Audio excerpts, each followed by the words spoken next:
Three major government assistance programs are facing severe cuts in 2024 because Congress has failed to pass a budget and approve the Farm Bill. I'm going to bring you an update on this because this is estimated to affect 45 million people that depend on government assistance.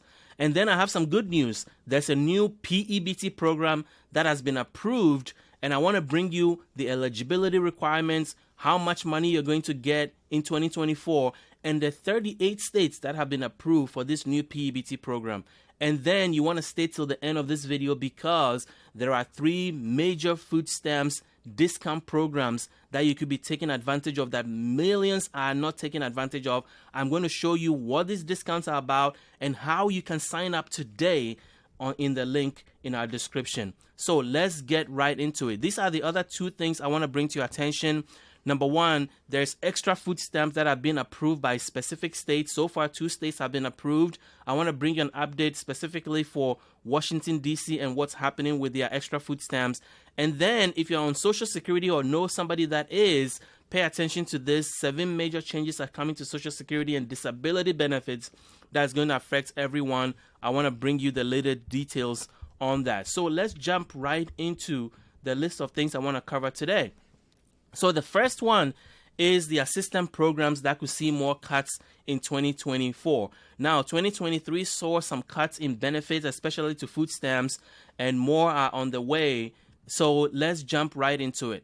So basically, because of low unemployment and rising wages, an increasing number of Americans are beginning to rely on the safety net. So in 2023, funding for a variety of pandemic-era assistance programs were pretty much ended, leaving millions of Americans with fewer resources to cope with the rising cost of inflation. Now, I know a lot of you have been complaining about how much prices has gone up and stayed up. Well, you're right.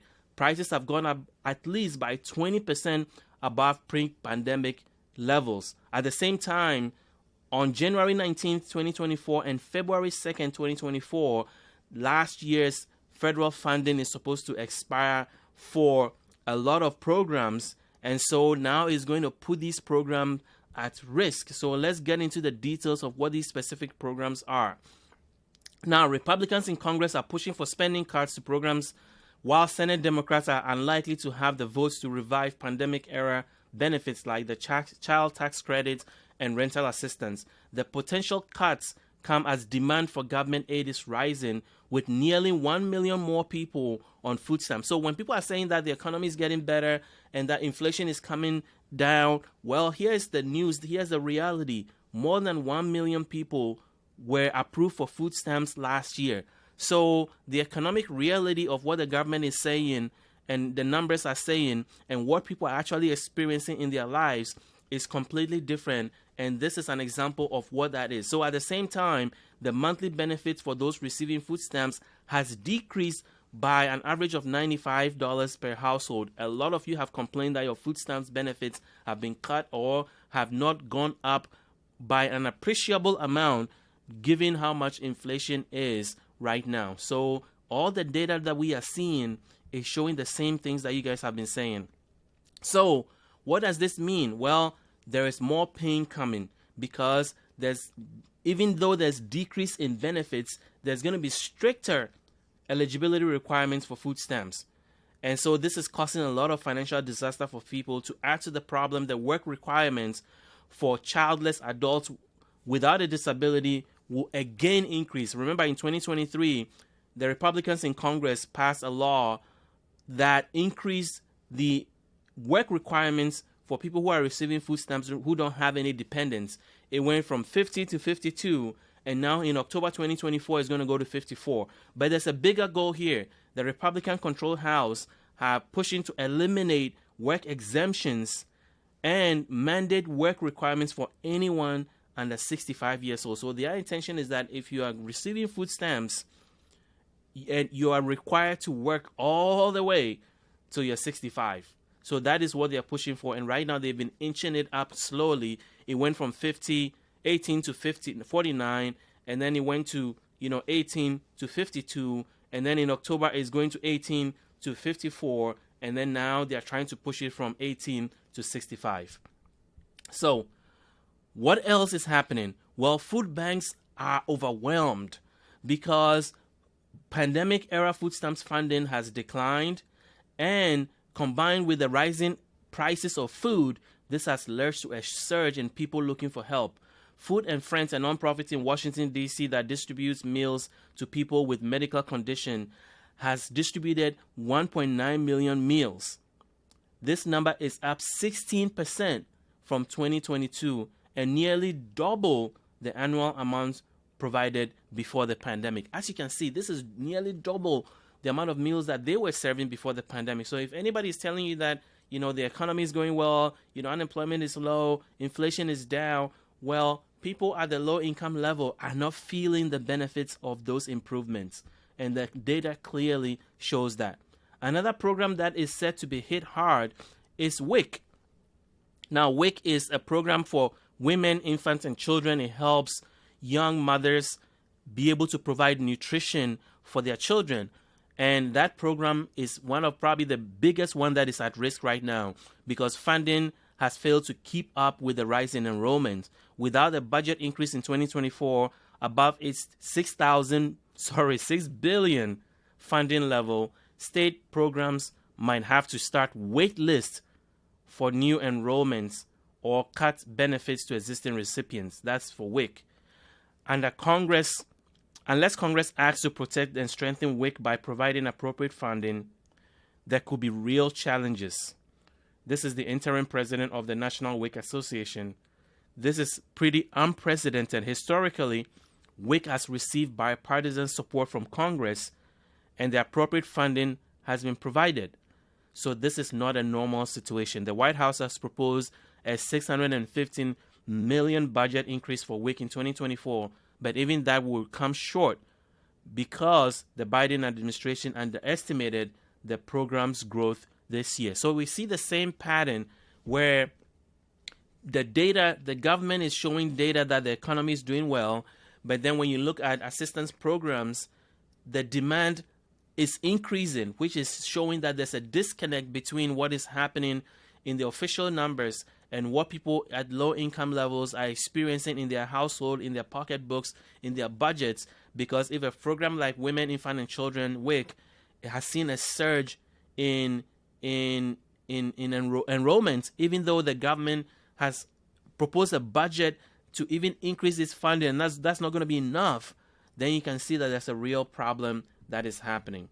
Now, let's go to housing assistance. This is another area that has been hit hard. There was a lot of pandemic-era rental assistance. There was an eviction moratorium, and all that is coming down. So rising housing costs pose a significant challenge for low-income households, especially those relying on rental assistance. The expiration of pandemic-related measures such as eviction moratorium, federal rental aid has intensified the struggle for affordable housing.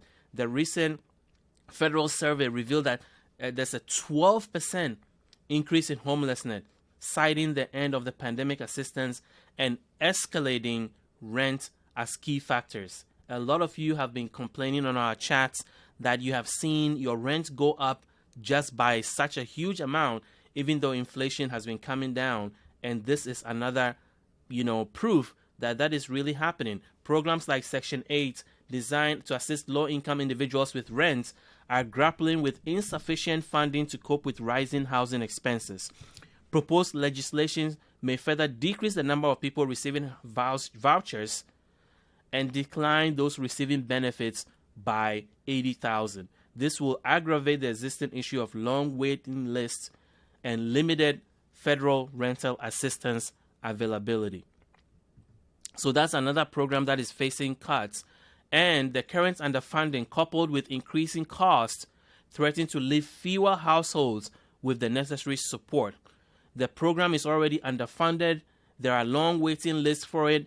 Only 1 in 4 eligible households are actually able to see any form of federal rental assistance, says Sonia Acosta, a senior policy analyst at the Center on Budget and Policy Priorities. Because of cost cuts, if Congress doesn't provide enough funding, it means that fewer households overall are able to receive rental assistance. So, what do you think about all these programs that are about to get cut? How does it impact you and your life? Should the government be held accountable if they don't pass a budget? Because that's their responsibility to pass the budget, but they don't do it. And when they don't, it has consequences because all these programs get automatically cut because the budget has not been approved. So what do you think about this? What should be done? And how is this, most importantly, how does this affect you and your family? I want to hear from you in the comment section. So let's jump right into the next program. So we mentioned in our last update that there is extra food stamps that are starting to get approved again. Remember, all those extra pandemic programs ended last year in 2023, but states are bringing them back. So states are in line to start bringing them back to help with the rising cost of food. And so we updated you that 2 states have been approved so far or have approved benefits for extra food stamps is DC and New Jersey, and more states are in line to do the same. But here is the thing. This is not, we have an update about DC. So let me go through this. So we have extra food stamps that have been approved by 2 states.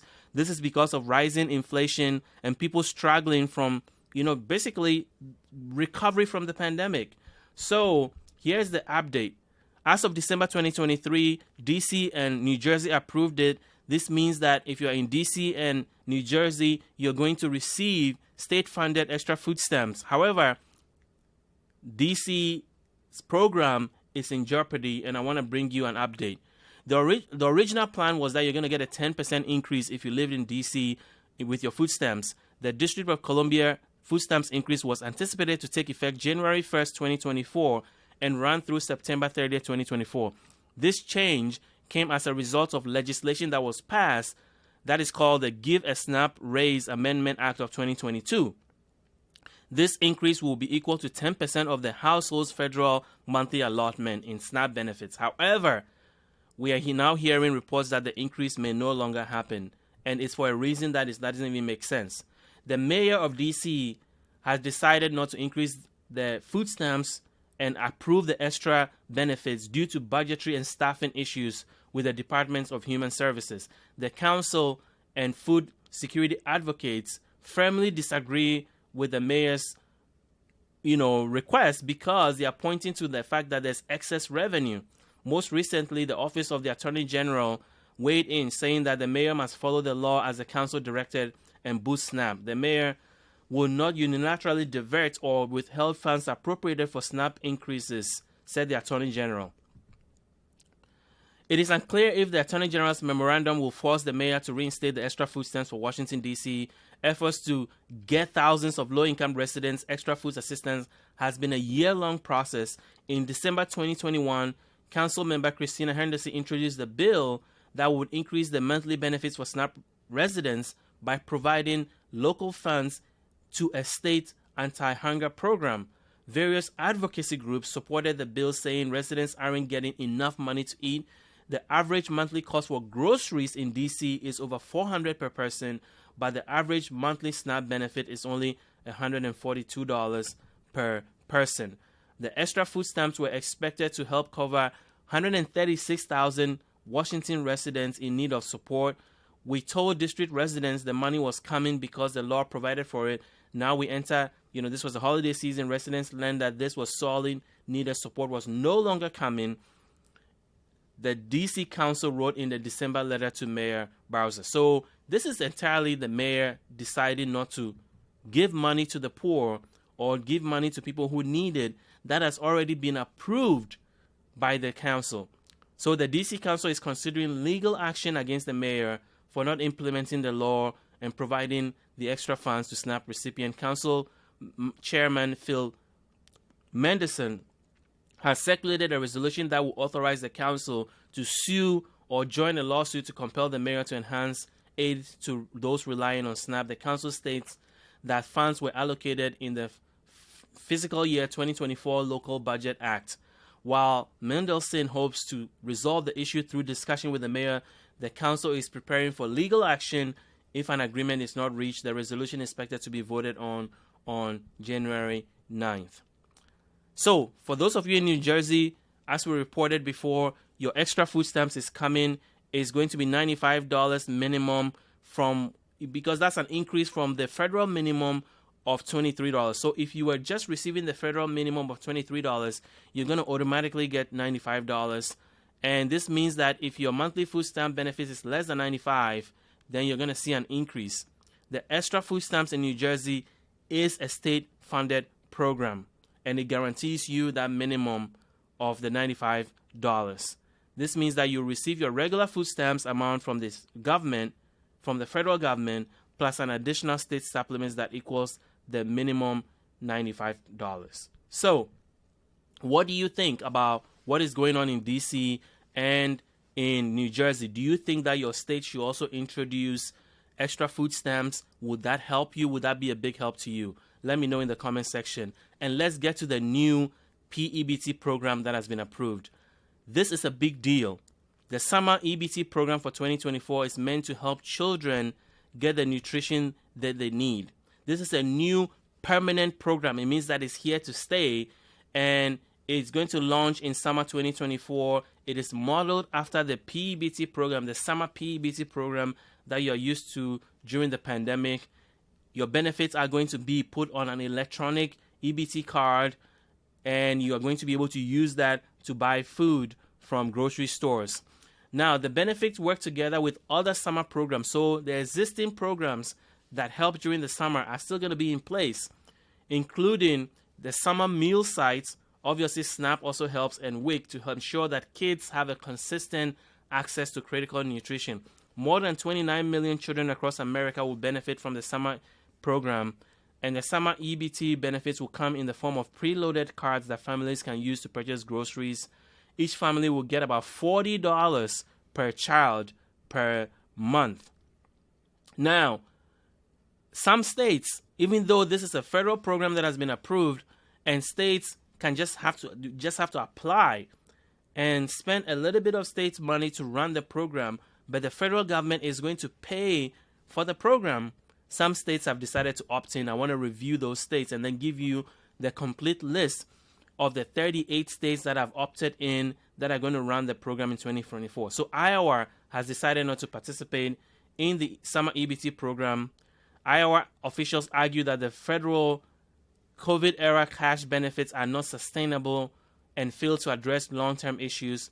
Republican Governor Kim Reynolds suggests investing in existing state-level programs for a real commitment to family well-being. I don't know what she's talking about. Democratic Senator Knox criticized the decision, stating it will severely affect hungry Iowa children. Nebraska is another state. Nebraska Governor Jim Pillen's administration has decided not to participate in the new Summer EBT program. The program was authorized by Congress in 2023, could have provided $18 million in grocery benefits to Nebraska kids and families during the summer. The decision has drawn criticism from groups like Nebraska Appleseed and Food Banks, who argue that opting into the program would have been a wise financial and moral choice. Now, the Summer EBT program would have provided $120 to Nebraska kids. Advocates argue that the $300,000 that is going to cost the state to run the program is a small investment compared to the $18 million the state is going to get in food assistance, which is going to help children and also help the economy. A group of 15 state senators sent letters to the Department of Health and Human Services urging a reconsideration, emphasizing the importance of addressing hunger among struggling Nebraskans. The USDA estimates that 29 million children nationwide will benefit from the Summer EBT program. Oklahoma is another state. Despite 1 in 5 children living with food insecurity, the state won't participate in a new federal Summer EBT program. Governor Ken Stitt's office cited uncertainty about how the government will administer the program. Chris Bernard, president and CEO of the nonprofit Hunger Free Oklahoma, said the government's decision was extremely disappointing. We are always in the bottom 10 in the country in terms of food security, Bernard said. Families and kids are struggling for sure, and the Summer EBT program was something we've supported for a long time. So, let's talk about the states that have been approved for the program and what that means. So even though Iowa, Nebraska, South Dakota, and Texas are among the states who have publicly criticized the cost of the program, the federal program allows them to join the program later. So if these states that are opting out this year change their mind next year, 2025, and want to be part of the Summer EBT program, they can still apply to join. So as of now, 38 states and territories and tribal nations have announced their intention to participate in the program.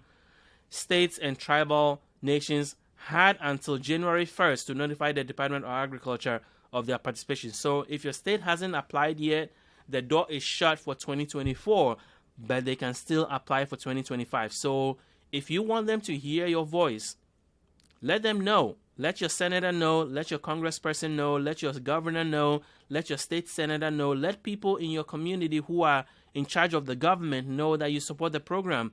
And I want to hear from you in the comment section if your state decided not to apply. So here are the list of states and territories that have been approved to launch this program this year in summer of 2024. So as you can see, Arizona, California, Colorado, Connecticut, Delaware, Hawaii, Illinois, Indiana, Kansas, Kentucky, Maine, Maryland, Massachusetts, Michigan, Minnesota, Missouri, Montana, Nevada, New Jersey, New Hampshire, New Mexico, New York, North Carolina, North Dakota, Ohio, Oregon, Tennessee, Utah, Washington, Virginia, West Virginia, and Wisconsin. And of course, territories like Puerto Rico, American Samoa, the Cherokee Nation, Chickasaw Nation, Commonwealth of the Northern Mariana Islands have all been approved to run this program. Guam has also been approved. So there's a big list of states and territories that have opted into this program to help provide needed nutrition for kids in 2024 and beyond. So what does this program look like and who is eligible? Well, to qualify for the Summer 2024 EBT program, you have to, your child should have been signed up for the National School Lunch Program or the National School Breakfast Program, and that is the biggest eligibility criteria. But let's walk through that in detail. So basically, here is the eligibility criteria for the Summer EBT program. You must have been approved for the National School Lunch Program, or you must attend a National School Lunch, School Breakfast participating school. You must attend a National School Lunch Program and School Breakfast Program participating school and are certified as eligible through a Summer EBT application, or determined directly by participating in SNAP, TANF, or Medicaid. So there are 4 different eligibility criteria that you must meet, or you could be one of these 4 things and you will qualify for the program. So let's get into some detail. If your household participated in the SNAP program, which is food stamps, you will automatically be eligible for the Summer EBT program. In addition, most states also automatically certify children as eligible who live in household who participate in the Temporary Assistance for Needy Family, which is TANF, or cash assistance, or food distribution program for Indian reservations, and Medicaid in some states. So who is not eligible for Summer P-EBT? Well, here are the 2 categories of people who are not eligible. Children who attend schools that participate in the National School Lunch Program but are not income eligible for free or reduced priced meals. And children who cannot be directly certified and do not attend a school participating in the National School Lunch Program. So those are the 2 categories of children who are not eligible for the Summer EBT program. So this is a big deal. This is a permanent program and it's here to stay. It's going to be here for the summer, every summer. If your state is participating, you're going to get money. What do you think about this? Is this going to help you? Do you think the $120 for the summer per child is going to help you be able to give the needed nutrition to your children? Let me know in the comment section below. If you're on SNAP benefits, you've gotten a lot of changes coming this year. But how about people on Social Security? Well, there are 7 major changes that are going to affect everyone on Social Security and disability benefits. I want to walk through them very quick before I get to the EBT discounts that I wanted to close with. So let's jump into the the Social Security changes for 2024. So the first one is obviously the cost of living adjustment. This is something that a lot of you have complained about. It's a 3.2% increase starting in January 2024. And some of you are not happy about it because you think it's so low, because you have seen inflation still widespread in your life. And so a 3% increase in Social Security, disability, and retirement benefits has not been something that you guys have been very happy about. So, well, here's the thing. The reason why it is so low is because of how it is calculated, and I'll talk about that in a second. But here's the list of benefit changes that is going to happen starting in January. So the average increase for retirement benefit is going to be $59 a month. So Social Security is going to go from $1,827 on average to $1,907. SSDI from $1,483 to $1,537. SSI is going to go to the maximum benefit from $914 to $943. And if you're a couple on SSI, you're going to get $1,071. Your current maximum is going to go to $1,415 a month. Now, let's look at the struggling state of seniors right now, because even though everything is pointing to economic growth, everything is pointing to inflation coming down, prices have gone up more than the increase in Social Security has.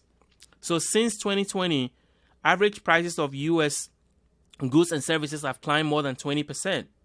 Yet the total Social Security cost of living adjustment has only increased by 17% over the same period. Seniors are especially vulnerable to the rising cost of housing, with an average older person spending a whopping 49% of their budget on shelter alone. So seniors are struggling, and so that's why I'm getting a lot of these complaints about a 3.2% COLA increase. That's not enough. But here's the reason why.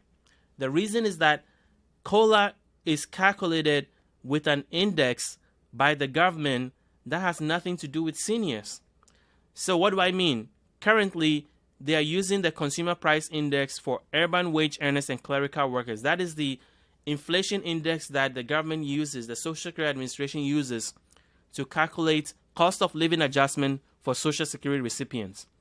So President Biden, as part of his 4-part plan to change Social Security, is proposing a fix to this issue, because using the inflation index for urban wage earners and clerical workers is not a realistic look at the cost that seniors face.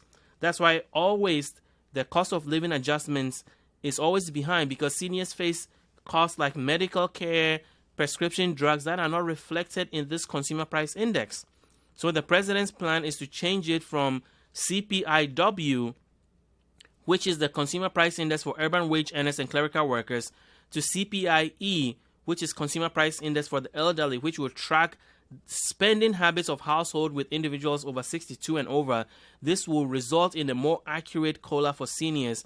Since the majority of Social Security beneficiaries are age 62 and above, the index will better reflect their cost of living needs. So this is a big deal, and I did a whole, post about it, a whole video telling you and explaining what these changes to Social Security that the president is proposing is going to do. So this is going to fix the COLA issue, so that the cost of living adjustment that Social Security and disability beneficiaries see each year would actually reflect the true cost that they face on a daily basis. The other change that is coming to Social Security is that the income for which people's Social Security benefits are going to be, basically Social Security is funded through payroll taxes. And there's a certain level of income where if you make money up to that level, you're going to pay Social Security taxes. Each year, that number is adjusted. Well, in 2024, it's going to go up from $160,200 to $168,600. So what this means is that if you make up to $168,600, you are going to pay Social Security taxes on your paycheck, and that is the 12.4%. You will pay 6.2%, and your employer will pay 6.2% to equal the 12.4%. 9.4% in Social Security taxes on payroll. The next change is the maximum benefit at full retirement. If you retire today and start receiving Social Security benefits, the maximum benefit you can get at your full retirement age, which for some of you is 66 years and change, for some of you is 67, is going to be $3,822 in 2024. That's the maximum benefit you can receive. And then this is for disability beneficiaries. People who are on disability benefits, there's something called a substantially gainful activity. If you're especially working and you're on disability, if you cross this minimum, then you are at risk of losing your benefits, because that is when the Social Security Administration then determines that you are actually able to work. So this is an important limit that people on disability have to pay attention to. And so it's $1,550 a month for the non-blind and $2,590 a month for the blind. Exceeding this limit may affect disability benefit, with exceptions like the Trial to Work program if you are under that program. The next thing that is changing is Medicare premium for and deductibles for seniors. So the standard monthly premium is going to go up $174.70, and it's going to go up by 9.80 cents from 2023. So the annual deductible is going to be $240, a $14 increase from 2023. The increase is due to projected healthcare spending growth. So if you are on Medicare, as you know, this is taken out of your Medicare, your Social Security check. So this is an important number that you need to pay attention to. And there is a whole table of Medicare premiums, adjustments, and deductibles based on how much money you make. So this table just reflects income and the associated premiums for 2024. So Medicare beneficiaries, this is something that you should expect starting in January. You will start seeing this implemented in your Social Security checks starting in January. And then if you're on Social Security and you started receiving benefits before your full retirement age and you are working, you should know that there is a certain level of work income that you can earn before your benefits will start getting adjusted. And so that number also changes every year. So in 2024, it is going to go up from $21,240 to $22,320 a year, or $1,770 a month to $1,860. If you cross that limit, then for every dollar in benefits will be withheld for every $2 you make above that limit. So you can work while you receive Social Security. But if you are receiving Social Security before your full retirement age and you're working, there is a certain level of income you can make before you start losing some of your benefits. And so $1,860 a month is that limit. Before every $2 you make above that, they're going to take $1 in your Social Security benefit. So that's what that number means. And then when you reach full retirement age, there's a more generous limit. So that generous limit is $59,520 in 2024, or $4,960. It means that if you reach your full retirement year and you're on Social Security and you're working, then every $3 above the $4,960, you're going to lose $1 in benefit. So that's a more generous thing when you get to your full retirement age. And then the final change that is coming, that is going to impact a lot of people, is how much money you have to make to earn Social Security credits to be eligible for Social Security.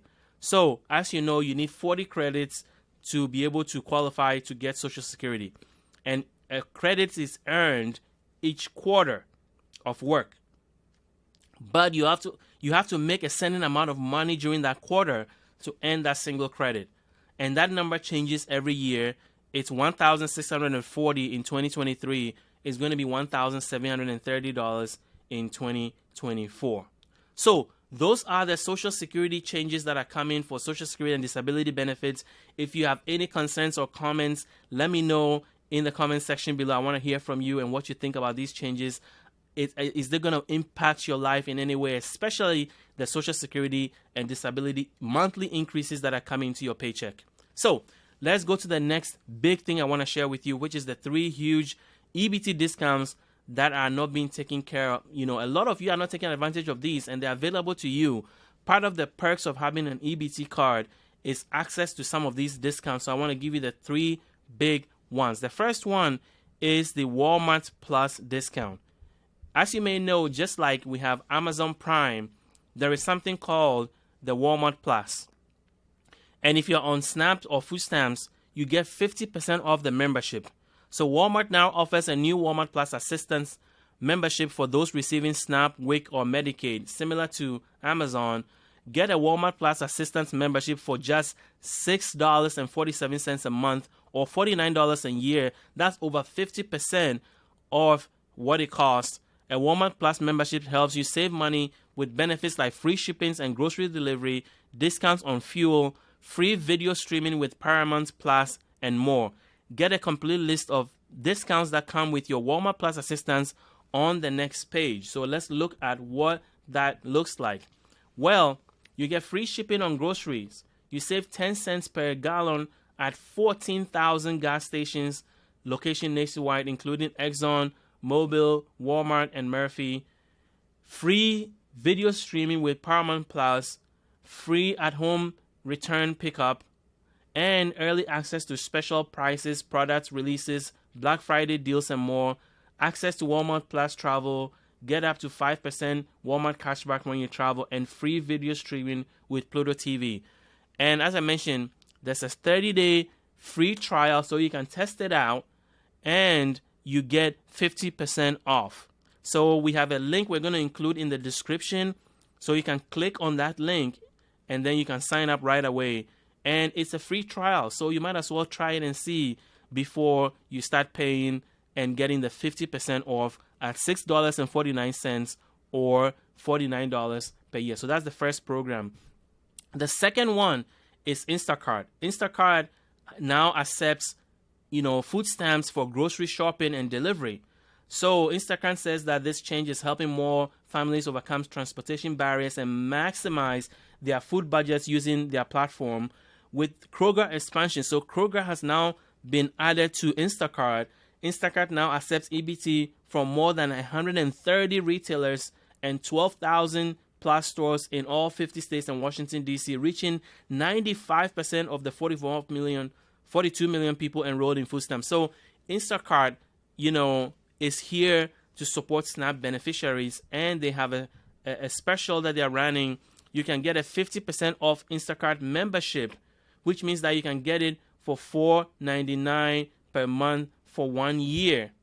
So we are going to include the link in the description of this video so that you can sign up right away for this. That is 50% off the regular price, and the membership unlocks free delivery and pickup on orders over $35 and a 5% credit on pickup orders and reduced service fees. So there will be a link below. And then the biggest discount of all, which has existed for a while, but some of you are not taking advantage of that, and this is the Amazon Prime discount. So get over 50% Amazon Prime Access membership for government assistance recipient, income verified, and SNAP, Medicaid, or other qualifying government assistance recipients get Amazon Prime for just $6.99. Regularly, it's $14.99. So this is a whopping 50% off Amazon Prime. Sign up today with a free 30-day trial so you can test it out and see if it's something that you want. This includes you get fast free delivery, free access to Amazon Prime Video, Amazon Music, Prime Reading, Prime Gaming, and unlimited storage with Amazon Photos. So that is the Amazon Prime discount. There's a 30-day free trial, as we mentioned. You can get the link in the description below. Plus, you can use your SNAP EBT to shop online on Amazon Prime and get fast and free delivery on thousands of items with your Prime Access membership. So, what do you think about all these discounts? Have you already signed up? Did you know they existed?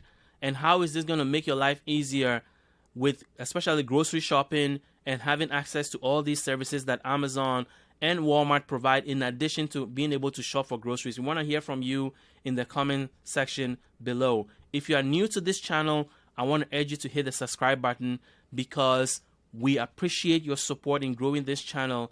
And if you like what you heard today, please hit the like button so that this video will be shown to more people. Until I see you in the next video, thank you for watching.